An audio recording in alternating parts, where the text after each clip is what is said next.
Did you want to find a treasure map and go looking for buried treasure like me? In Bible times, it was common to hide your valuables in the ground, safe from thieves and invaders. But if you died without telling anyone, what was purposefully hidden is now waiting to be discovered.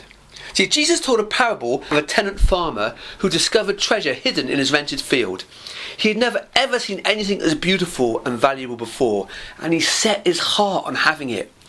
However, by law, the treasure belonged to the person who owned the field, so he hid it back under the soil. He then did whatever it took to make this treasure his. He wasn't a wealthy man, so he had to sell everything he had to buy the field. It was a lengthy process, but the day came when both field and treasure were his. His disciples knew their scriptures, but needed to know from Jesus how to live out these words every day. So Jesus is telling them that first impressions aren't enough. Give the words more time. Think, ask, debate. There are hidden gems to discover that will change your life and will be worth giving up everything for. So the message is, first, don't judge a book by its cover. Go deeper or miss out. Second, God hides things, but he hides things for us, not from us. This is part of the journey of discovery that he wants us to go on.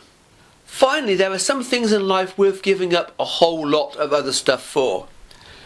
On the surface, the Bible might look like a boring instruction book, but dig deeper and it's all about relationships with God and with Jesus, with gems in there about how much he gave up for us and loves us.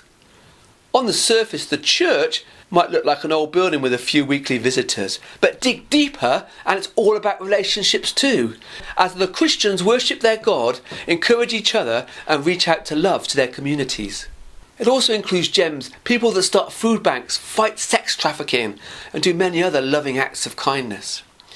As we find the truths about Jesus in the Bible and embrace Jesus in our churches and dig deeper in our relationships with him, we will start to draw up on his treasure chest of goodies. With our roots deep in him, we can produce his fruit and call his joy up into our sorrow, patience into our frustration, self-control into our anger, peace into our worries, and a whole lot more.